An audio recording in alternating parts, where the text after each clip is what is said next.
प्रातः क्लास चल रहा था 6/4/1967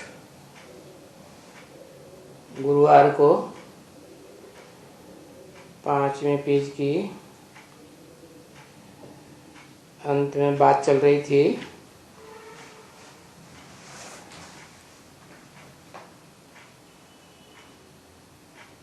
जो भक्त लोग होते हैं एकदम बिल्कुल बुद्धू होते हैं। उनको कहो देखो स्वर्ग ऊपर में होता है, तो सभी ऊपर में चले जाते हैं। यहाँ तो नरक है ना। तो जो भक्ति मार्ग में भक्त और भक्तिनी होंगी वो बोलेंगे हाँ सत्य वचन महाराज, ये सत्य है।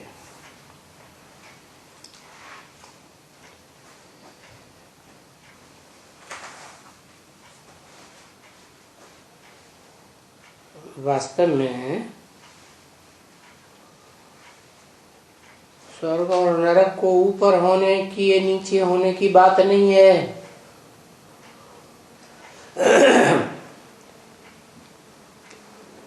भगवान बाप जब इस सृष्टि पर आते हैं तो सारी दुनिया के मनुष्य मात्र को ऊंची स्टेज में ले जाते हैं, क्योंकि सबसे ऊंचा है शांति धाम। और शांति धाम से फिर इस दुनिया में आत्माएं आती हैं सुख भोगने के लिए, तो स्वर्ग में पहले आती है। और स्वर्ग के जन्म जन्मांतर आधा कल्प सुख भोग कर फिर नीचे दुख की सृष्टि में आती है, नीची स्टेज में आ जाती है। ऊंची स्टेज है आत्मिक स्थिति और नीची स्टेज है देवभान की स्थिति।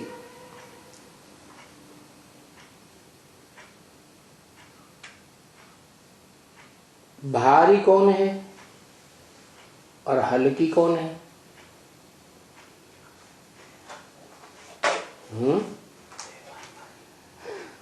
आत्मिक स्थिति आत्मा है हल्की फुल्की और देह है भारी, क्योंकि 5 तत्वों से बनती है, पृथ्वी जल वायु अग्नि आकाश। तो ऊपर कौन उड़ेगी? आत्मिक स्थिति ऊपर उड़ेगी। तो भक्त लोगों ने समझ लिया कि आत्म स्थिति वाली जो देवताओं की दुनिया है वो कोई ऊपर में होती होगी, और देहाभिमानी भक्तों ने समझ लिया हमारी दुनिया नीचे है। अब ऐसी नीचे ऊंचे होने की तो कोई बात नहीं। इसी भारत में पहले लक्ष्मी नारायण का, राम सीता का राज्य था, तो ऊंची स्टेज थी आत्मा की। वही आत्मा जब देवान में उतरती है द्वैतवादी द्वापर युग में, देह अभिमानी धर्म पिताओं के आने से, तो नीची स्टेज में आ जाते हैं, दुखी हो जाते हैं, अशांत हो जाते हैं। कोई भी साधु या वो फलाना उनको ऐसे कहेंगे ना भक्तों को, तो बोलेंगे ये भी सत्य है। अभी तुमको तो बाप बैठ क्लियर बात समझाते हैं, तुम जान गई हो कि बरोबर हम यहाँ ही इस भारत के मालिक थे, तब हम स्वर्गवासी थे।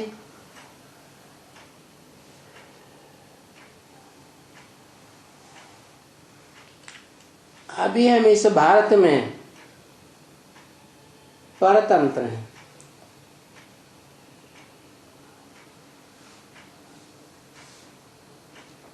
समझते हैं बापूजी ने स्वतंत्रता दिलाई, लेकिन स्वतंत्र कोई है ही नहीं।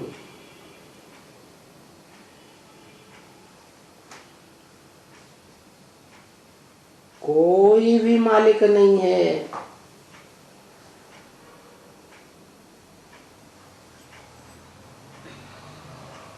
अपनी मन बुद्धि रूप आत्मा के तो मालिक बनना दूर रहा, देह के भी मालिक नहीं, देह के संबंधियों के भी मालिक नहीं, एकदम अधीन। अभी इस दुनिया में कलयुग अंत में ऐसे नरकवासी बने हैं। कहाँ के वासी? नरकवासी, स्वर्गवासी नहीं। क्योंकि स्वस्थिति में आने से स्वर्ग बनता है, और नर जिसे मनुष्य कहा जाता है, उस नर की बनाई हुई दुनिया को नरक कहा जाता है।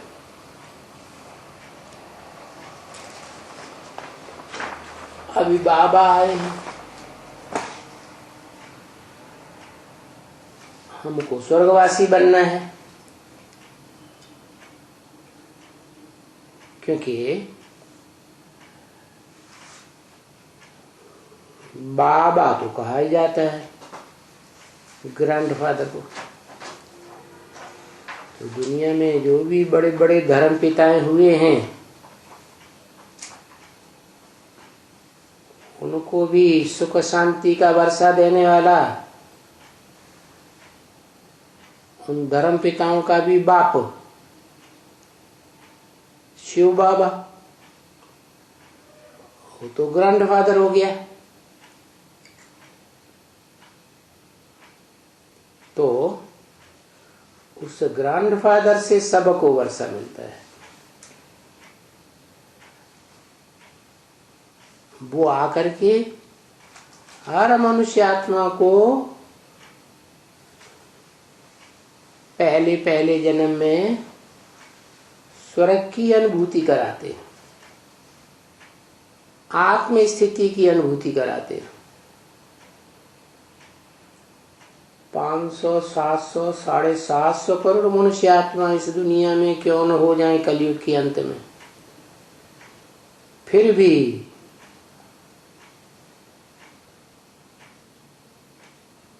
महाविनाश काल में शरीर छोड़ने के बाद जब सब आत्माएं आत्मलोक में जाएंगी और वहां से वापस इस दुनिया में आएंगी, तो पहले पहले जन्म में सभी मनुष्य आत्माएं आत्मिक स्थिति में रहकर सुख का ही अनुभव करेंगी।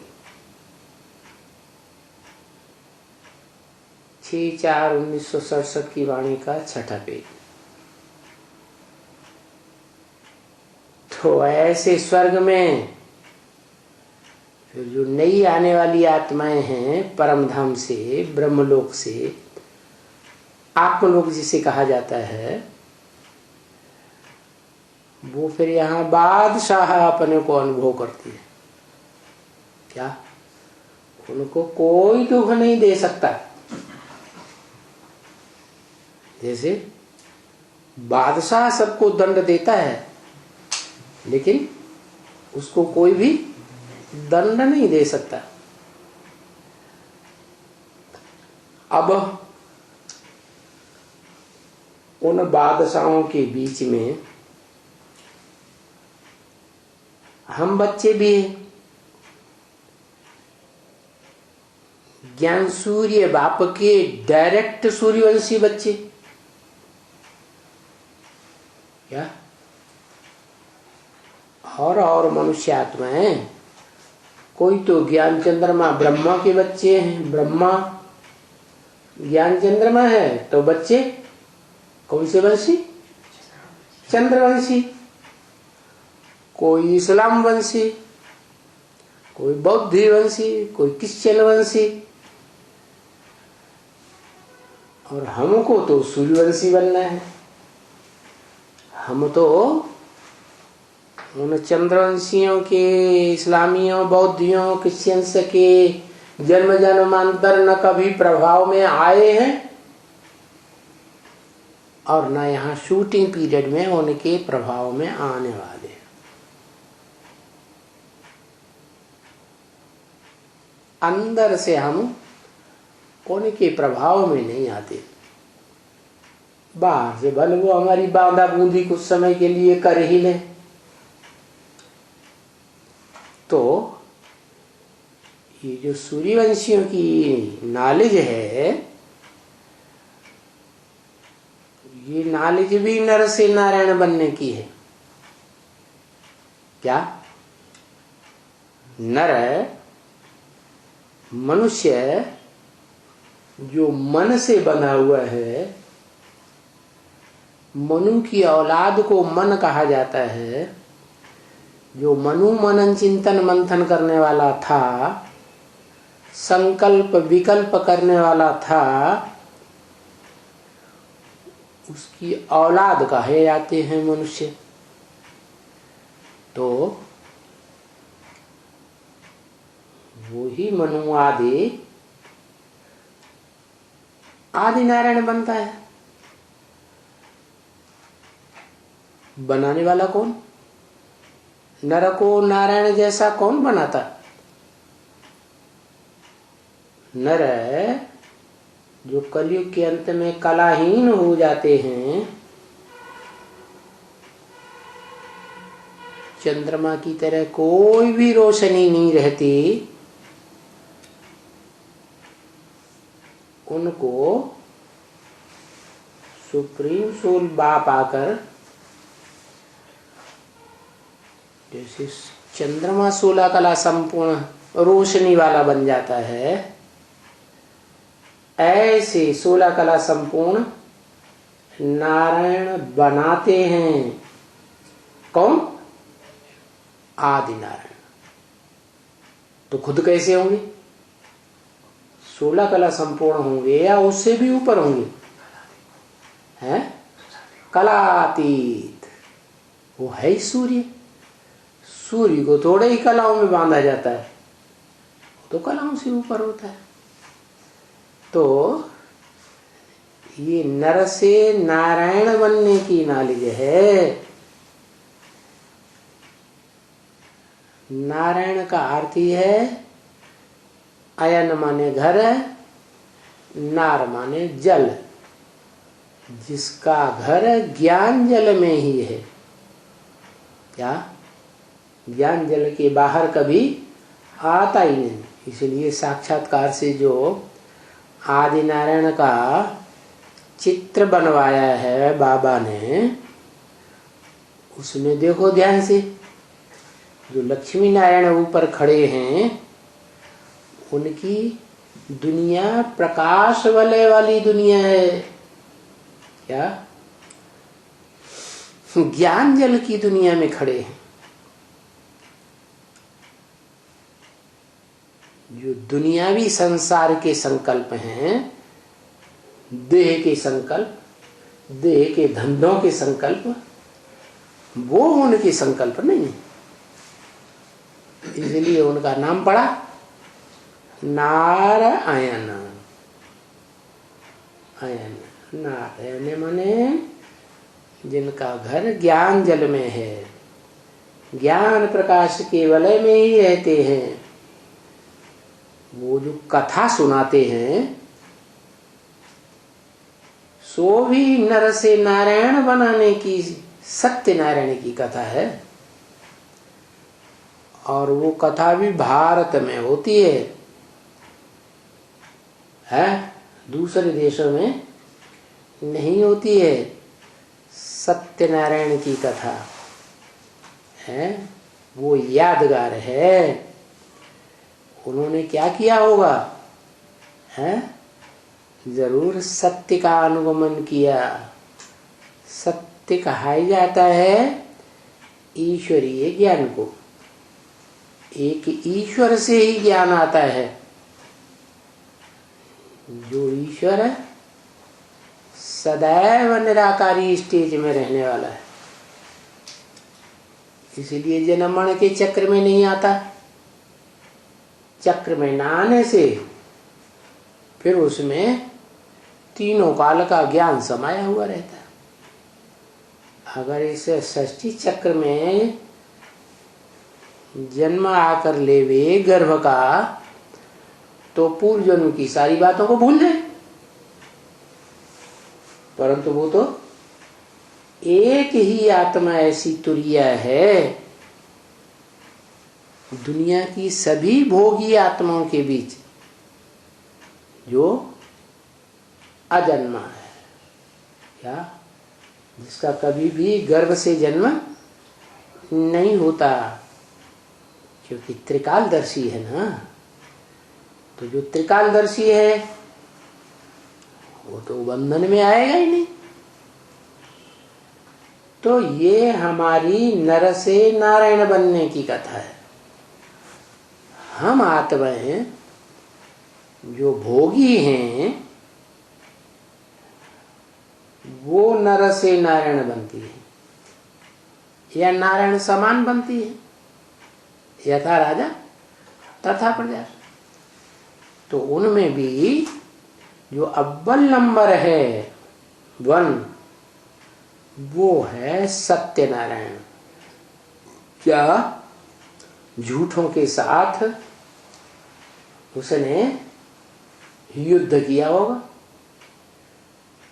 और सत्य की विजय कराई होगी, क्योंकि सत्य है ऐसी चीज जिसका कभी नाश नहीं होता। असत्य का नाश होता है, जो झूठ होता है वो भाग खड़ा होता है, सच्चाई अटल होती है। तो वो सुप्रीम गॉड फादर शिव जो सदा निराकारी स्टेज में रहने वाला है, जब इस साकार सृष्टि में आता है तो मनुष्य सृष्टि की आत्माओं के बीच जो मनुष्य हीरो पार्टधारी है, जन्म जन्मांतर जिसने हीरो जैसा पार्ट बजाया है और विदेशियों से टक्कर ली है, विधर्मी धर्म पिताओं से टक्कर ली है और युद्ध भी किए हैं। जन्म जन्मांतर के कोई भी युद्ध में उसकी सदा विजय ही हुई है, उसको कोई भी हरा नहीं सकता, हरा ही नहीं सका। और जब इस ब्रॉड ड्रामा की शूटिंग होती है तो शूटिंग पीरियड में भी वो कभी किसी से हारने वाला नहीं है। तो हमारी है ही नर से नारायण बनने की सत्यनारायण की कथा। सत्य सीताराम नहीं बनाते क्या, क्योंकि त्रेता में गाए जाते हैं 14 कला संपन्न सीताराम।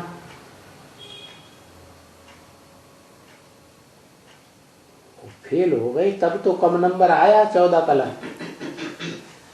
तो सीताराम को सत्य नहीं कहेंगे, क्योंकि 2 कला कम हो गई। तो 2 कला कम हो गया ना सच्चाई में। तो कथा सुनाते हैं किसकी, नर से नारायण बनने की कथा सुनाते हैं, सीताराम बनने की कथा नहीं है। सत्य नर से नारायण की कथा सुनाते हैं बनने की, और कोई बनाते हैं, कोई है? सत्यनारायण अपने आप बनते हैं या कोई बनाते हैं? है? कोई बनाते हैं सत्यनारायण कि अपने आप बनते हैं? है? क्या वो सत्यनारायण अपने आप बनते हैं कि कोई बनाते हैं?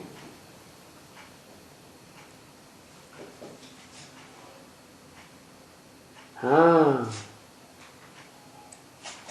पुरुषार्थ अपने से बनते हैं। अपनी आत्मा के अर्थ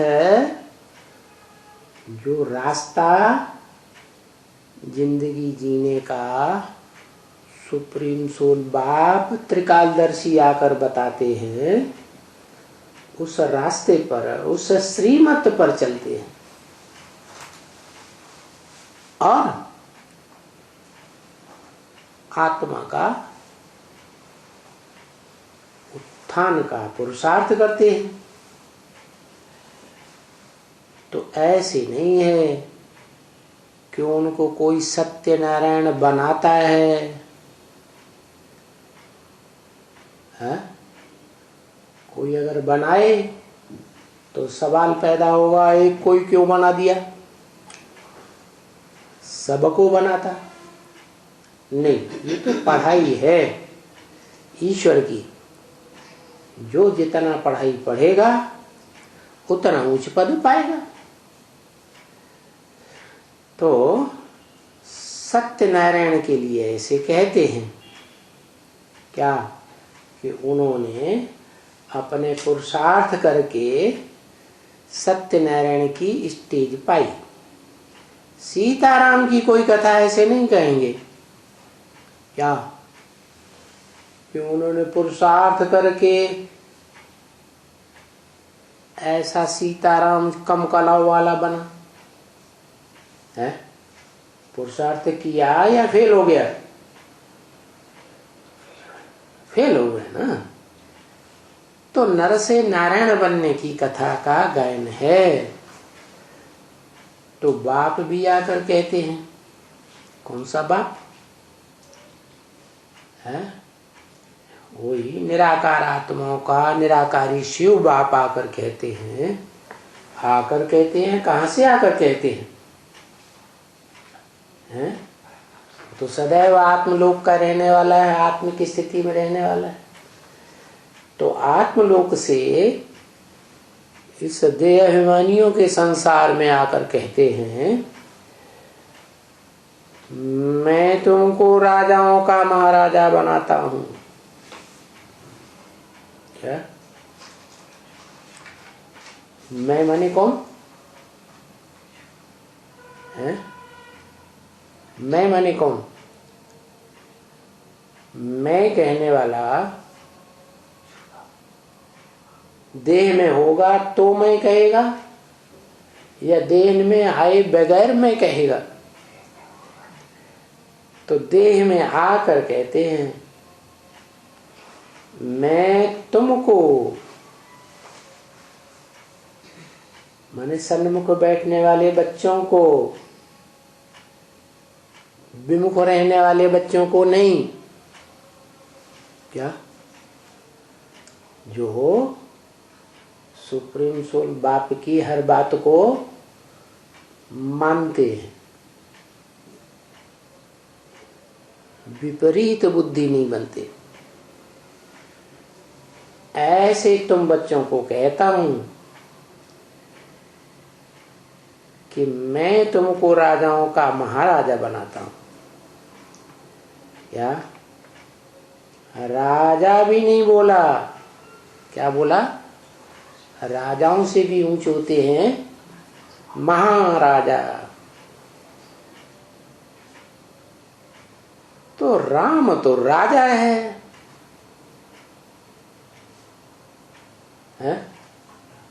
राम महाराजा है या राजा?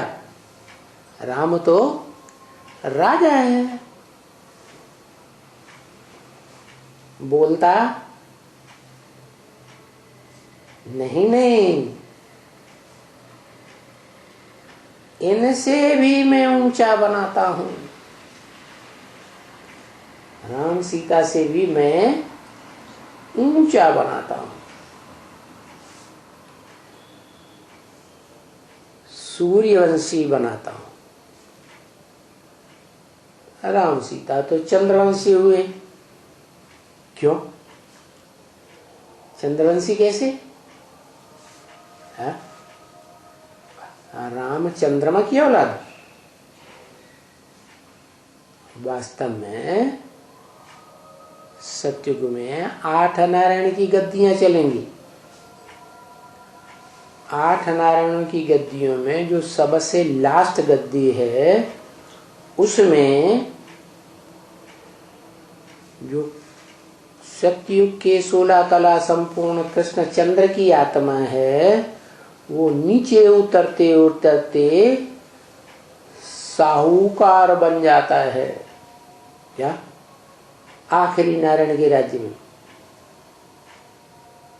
तो ऐसा बड़ा साहूकार बनता है कि जिससे लोन लेकर के सत्युग के आखिरी नारायण की राजा ही चलती है। तो उस बड़े साहूकार का जो बच्चा बनता है, राम वाली आत्मा, वो चंद्रवंशी हुआ या सूर्यवंशी हुआ? किसका वंशी हुआ? अरे आखिरी नारायण कौन सा वंश का है? चंद्रवंश हुआ। चंद्रमा है ना, कृष्ण चंद्र। तो है शूटिंग पीरियड की बात। सत्युग में तो पहले जन्म में सब सूर्यवंशी कहे जाते हैं, क्योंकि 16 कला संपूर्ण कृष्ण का भी जो जन्म होगा वो किससे होगा? ज्ञान सूर्य से जन्म होगा, जो सारे संसार को ज्ञान की रोशनी देता है। तो सतयुग में सब सूर्यवंशी, और जो संगम युग में पढ़ते पढ़ते फेल हो गए, तो वो चंद्रवंशी बनते हैं। तो मैं राम सीता से भी ऊंचा सूर्यवंशी बनाता हूं। और ये जो सत्यनारायण की कथा है, ये भी सूर्यवंशियों के लिए है, सूर्यवंशी नारायण के लिए है कि सच्ची सत्य कथा है। सत्य सत्य सच्ची सत्यनारायण की कथा, वो माना कौन सी? जो संगम युग में उनकी जीवन कहानी थी। अगर कोई कहे राम और सीता की कथा, तो वो तो 14 कला संपूर्ण थे त्रेता में। जन्म लेते लेते कलाएं ही कम हो गई, सुख भोगते भोगते। तो वो तो सत्य नहीं ठहरी।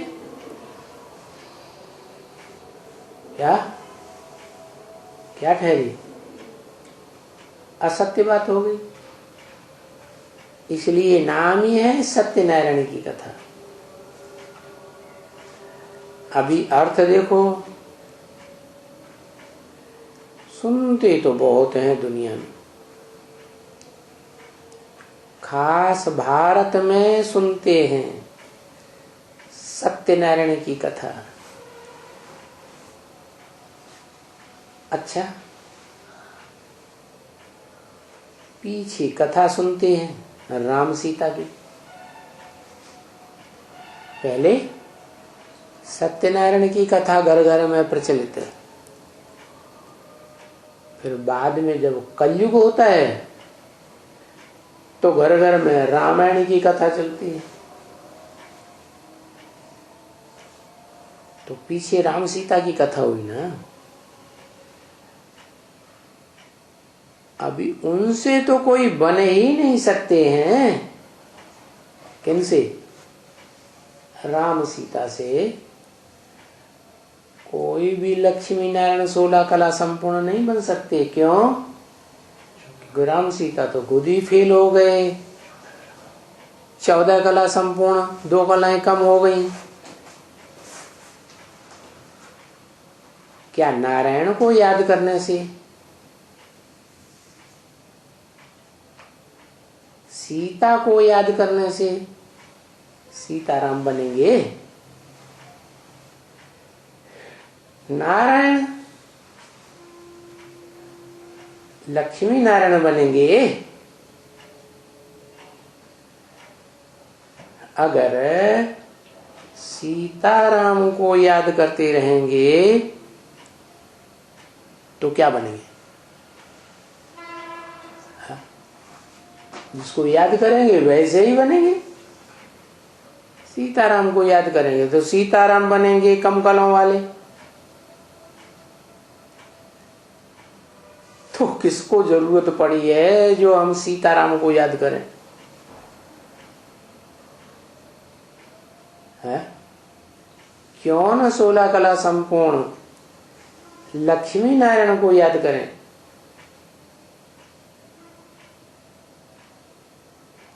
और उनसे भी ऊंचे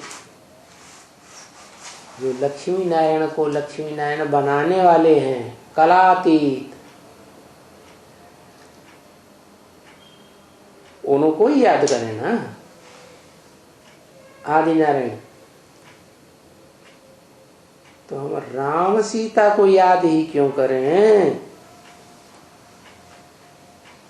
उनका कोई ऊंच पद थोड़े ही है। उनका तो 2 कला नीचा पद हो गया। ऊंचे ते ऊंचा पद ये है नारायण का। है?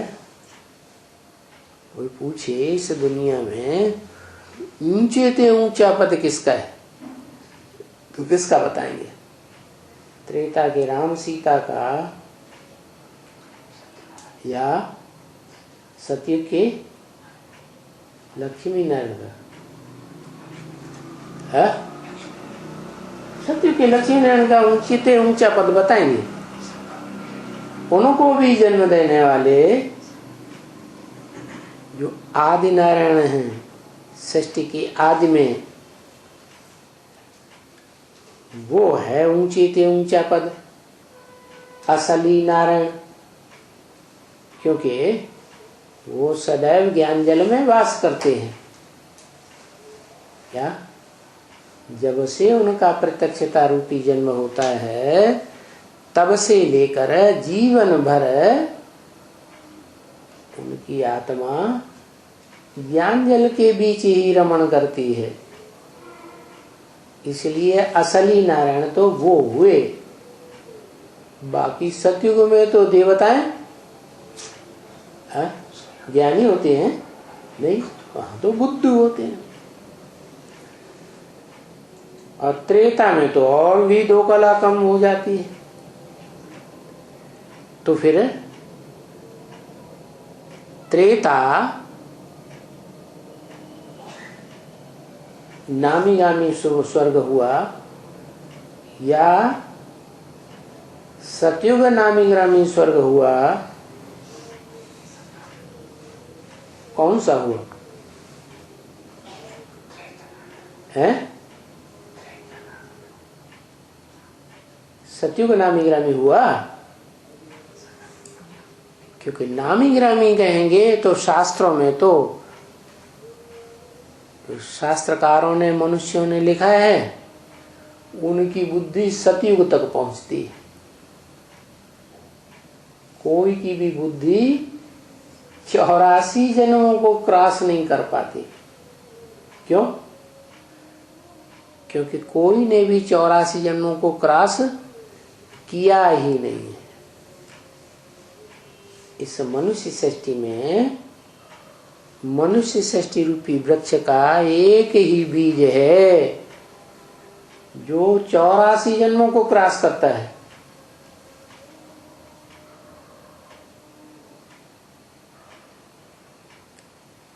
तो शास्त्रों में उसी की सारी महिमा बनाई दी है। इसलिए वेदों में भी एक ऋचा आई है, एको सद्विप्रा बहुधा वदन्ति। एक ही 100% सच्चा विप्र अर्थात ब्राह्मण है जो शास्त्रों में अनेक प्रकार से गायन हुआ है, कहीं राम के रूप में, कहीं नारायण के रूप में, कहीं कृष्ण के रूप में, कहीं शंकर के रूप में, कहीं क्या कहीं विष्णु के रूप में। तो फिर असलियत जब सामने आती है सारे संसार के, कौन से युग में? संगम में, शूटिंग पीरियड में, तो सारे संसार के बीच वो एक ही आत्मा नामी ग्रामी, जिसका नाम सारे संसार में हर मनुष्य मात्र की जबान पर ठहर जाता है। तो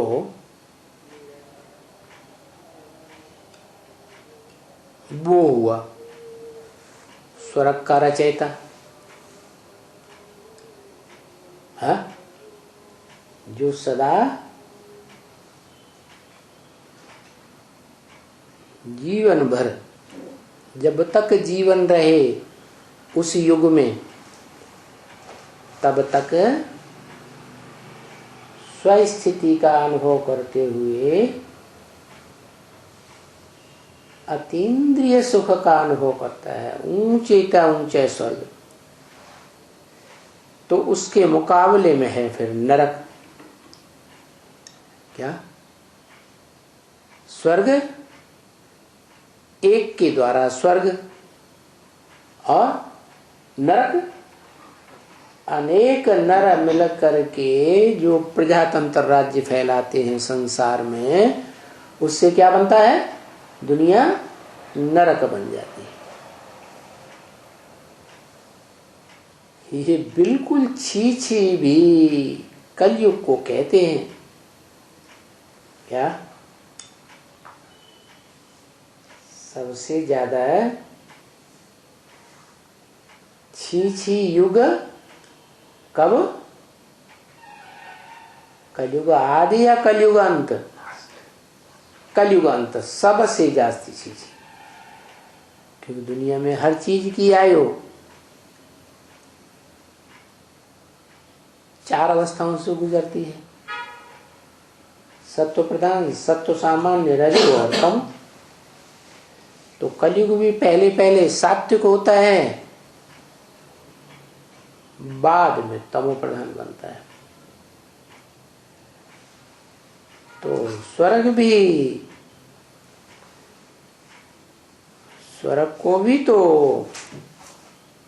स्वर्ग कहा जाता है, बिल्कुल ऊंचा, माने एकदम ऊंची स्टेज, स्व की, आत्मा की एकदम ऊंची स्टेज। तो वो हुआ असली स्वर्ग। तो जरूर स्वर्ग में तो जाना है। क्या? हर मनुष्य आत्मा को स्वर्ग में तो जाना है, लेकिन तो क्यों लगा दिया? हर एक की आत्म की स्थिति पुरुषार्थ अनुसार अपने अपने प्रकार की बनती है। एक जैसी सदा काल आत्म की स्थिति कोई की नहीं बनेगी। जिसकी बनती है वो ही ऊंचे ते ऊंचे स्वर्ग का अनुभव करता है ना इसी बात। वो होकर गए हैं ना। कौन? सारे विश्व के महाराजा। उनका टाइटल राजाओं का नहीं है, उनका टाइटल महाराजा का है। तो स्वर्ग में तो उस स्वर्ग के लिए तो पुरुषार्थ करना है। पीछे वाले देखो, वो तो उतनी ऊंची स्टेज के स्वर्गवासी नहीं बनते।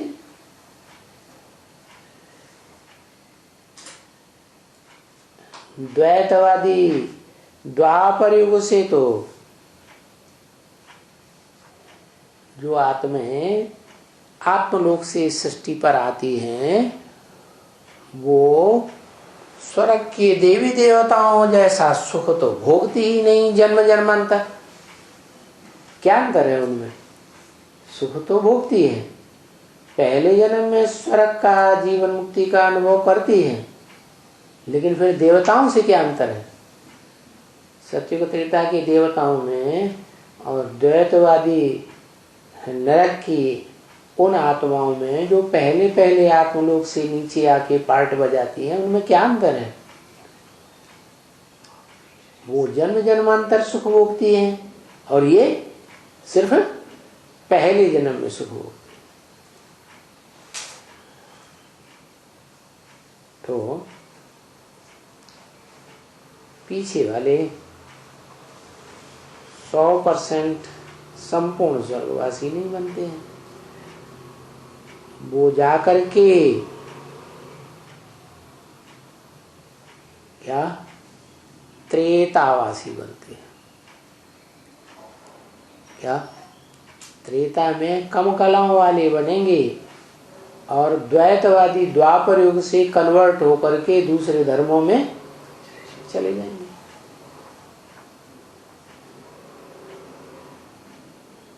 अब सतयुगवासी नहीं बनते हैं तो त्रेतावासी बनते हैं।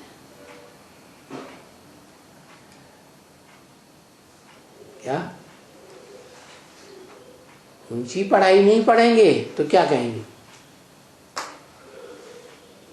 नीची स्टेज की पढ़ाई पढ़ के रह गए बस।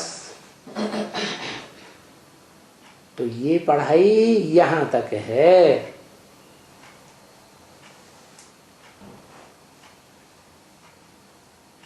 कहां तक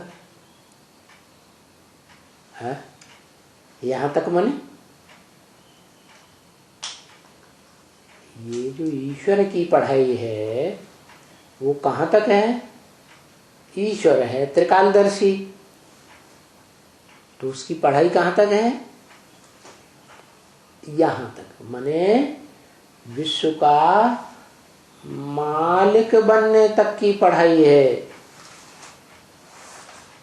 जितनी ऊंची पढ़ाई उतना ऊंचा इम्तिहान, और जितना ऊंचा इम्तिहान पास करे उतना ही ऊंचा पद मिलता है। पीछे ये तो तुम बच्चों को समझाया गया है कि तुम ही फिर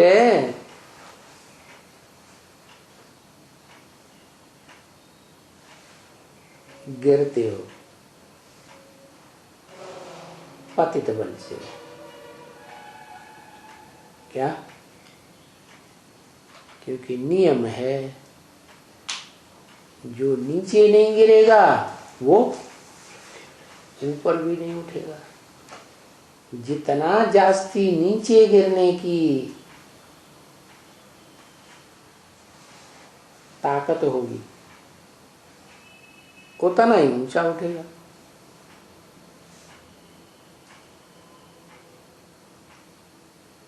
कोई डूबने वाले होते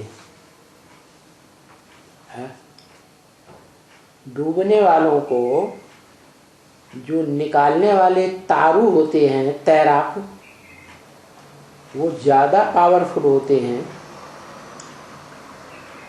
तब तो उन डूबने वालों को, जो डूब के नीचे गिरे हुए हैं, उनको नीचे से ऊपर लाते हैं। तो ये विषय सागर में, संसार सागर में तारू होने की बात है, तैराक होने की बात है।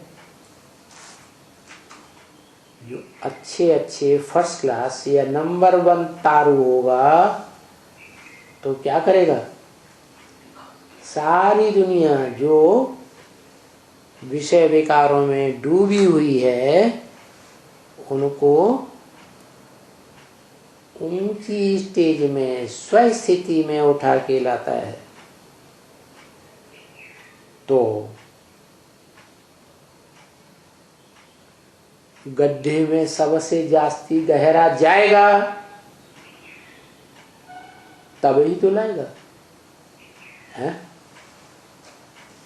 तो ये नियम हो गया। जो जितना ज्यादा नीचे गिरता है वो उतना ज्यादा ऊंचा उठता है। जो बहुत नीचे नहीं गिरता वो उतना ज्यादा ऊंचा भी नहीं उठता। जो कम पावन बनते हैं वो गिरते भी नीचे कम है। तो फिर तुम है वो ही देवी देवताएं।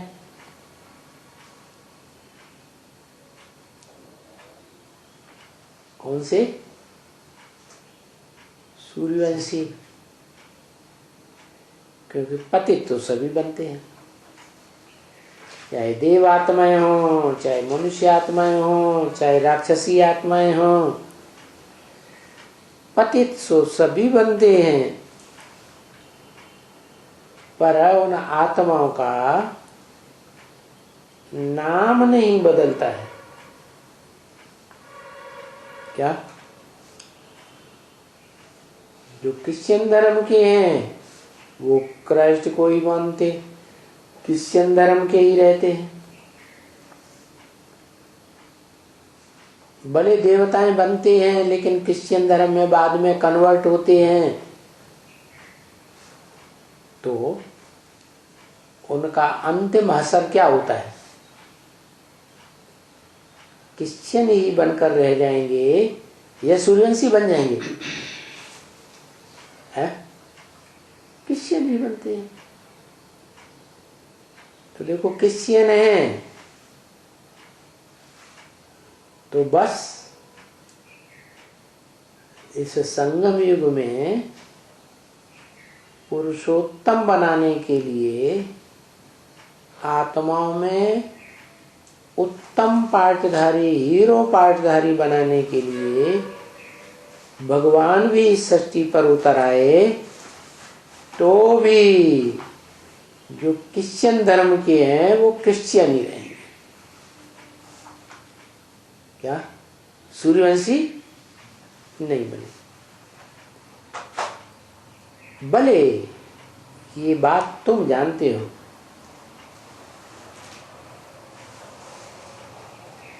जो जानते हो वो भी सतो प्रधान से तमो प्रधान बनते हैं, और जो नहीं जानते हैं वो भी इन 4 अवस्थाओं से गुजरते हैं, सतो प्रधान, सतो सामान्य, रजो और तमो।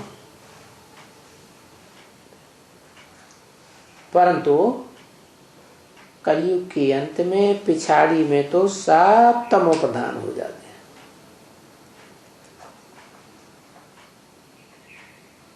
चाहे कोई भी धर्म वंश का हो, सूर्यवंशी हो, चंद्रवंशी हो, इस्लाम वंशी, बौद्धी वंशी, क्रिश्चियन वंशी या बाद वाले कोई भी, कलयुग के अंत में आकर सब क्या बनते? तमो प्रधान बन जाते हैं। तो भी वो क्रिश्चियन संप्रदाय हर एक का अपना अपना बाप का लक़ब मिलता है। वो इस्लामी संप्रदाय, वो फलानी संप्रदाय।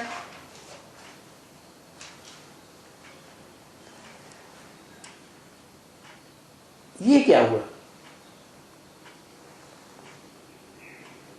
जो आदि सनातन देवी देवता संप्रदाय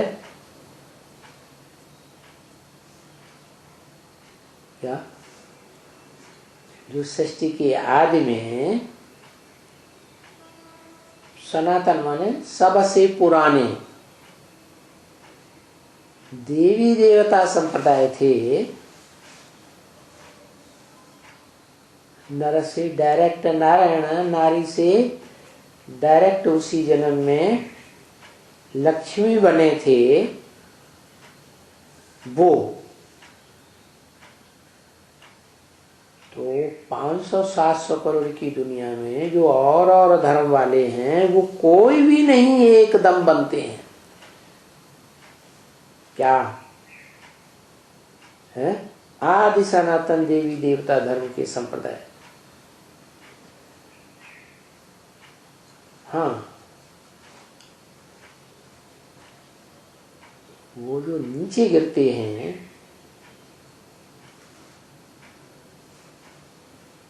देवी देवताएं कम कला वाले बनते हैं, वो अपन को क्या कह देते हैं? हिंदू संप्रदाय कह देते हैं।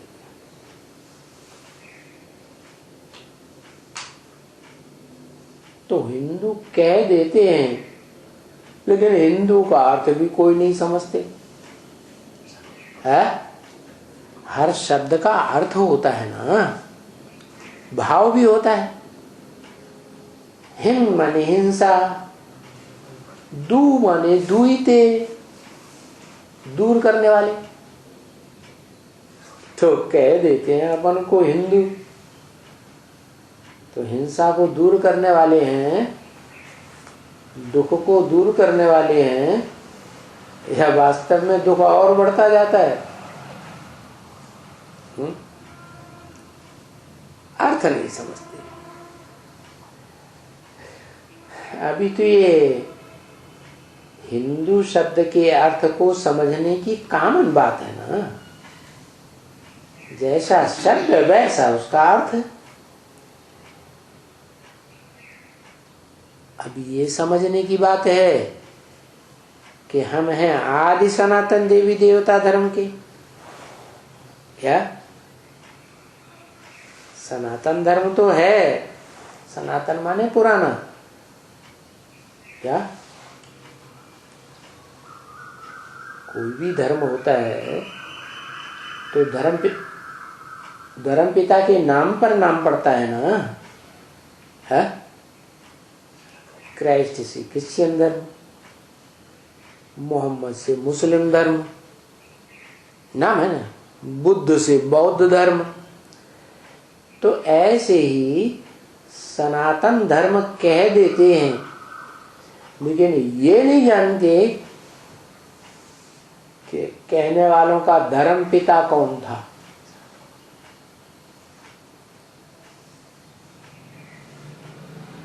अभी बाप बतलाते कि सनातन धर्म का धर्म पिता सनत कुमार था, जो ब्रह्मा का ज्ञान योग में सबसे बड़ा पुत्र था। क्या है?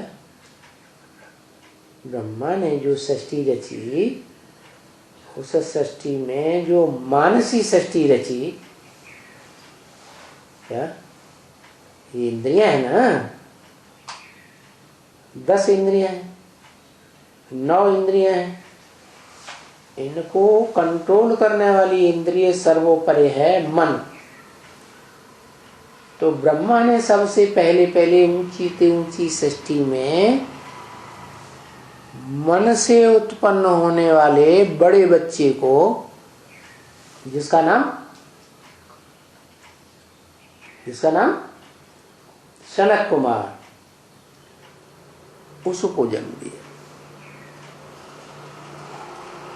क्योंकि दुनिया में देखा जाए तो 4 बड़े बड़े धर्म हैं, देवता, इस्लामी, बौद्धी और क्रिश्चियन। तो इन चारों बड़े बड़े धर्मों का बीज ब्रह्मा ने पहले पहले उत्पन्न किए। उनके नाम है सनत, सनातन, सनंदन, सनत कुमार। और सनत कुमार सबसे छोटे थे, तो बड़े कैसे बन गए? ज्ञान योग में तीखे हो गए तो बड़े समझे। ज्ञान में तीखे बने तो उनको ज्ञानेश्वर का टाइटल मिला, ज्ञानियों का ईश्वर। जितने भी दुनिया में ज्ञान लेने वाले ईश्वर के बच्चे बनते हैं, उन ज्ञान लेने वाले बच्चों को ईश्वर, शासन करता, ज्ञानेश्वर बना। ऐसे ही ईश्वर का ज्ञान लेकर जिन्होंने वशीकरण की विद्या प्राप्त कर ली। कौन सी विद्या? वश में लेने वाली विद्या। कोई को भी वश में कर लो, सारी दुनिया को वश में कर लो। तो ऐसी विद्या को गीता ज्ञान में भगवान ने नाम दिया राजयोग।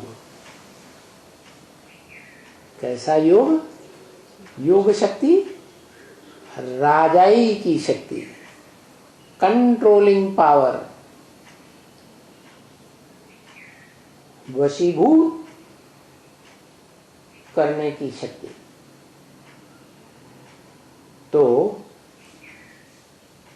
जिसमें ऐसी पावर आ गई, योग की कहो, वशीकरण की पावर कहो, तो उसका नाम टाइटल में पड़ा योगीश्वर सनत कुमार।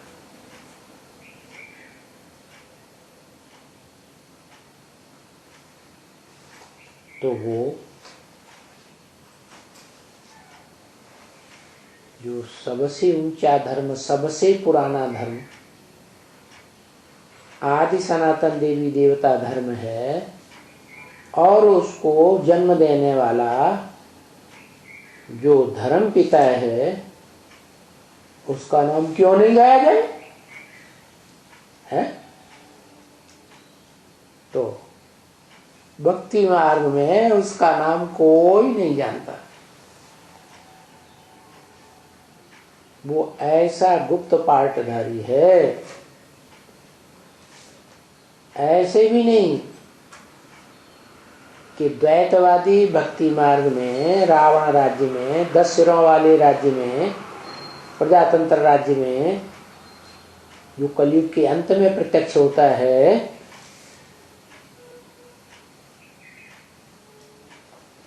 वो अंत तक गुप्त ही रहता है। नहीं, नियम है छुपा रुस्तम बाद में खुले। तो कलयुग के अंत में जब डायरेक्टर बाप इस सृष्टि रूपी रंगमंच पर आकर के सारे ह्यूज ड्रामा की रिहर्सल कराते हैं, तो वो ऊंचे ते ऊंचा पाठधारी, जो ऊंचे ते ऊंचा धर्म है, जिसका गायन मुसलमानों में आज तक भी चलता है, अल्लाह अव्वल दीन।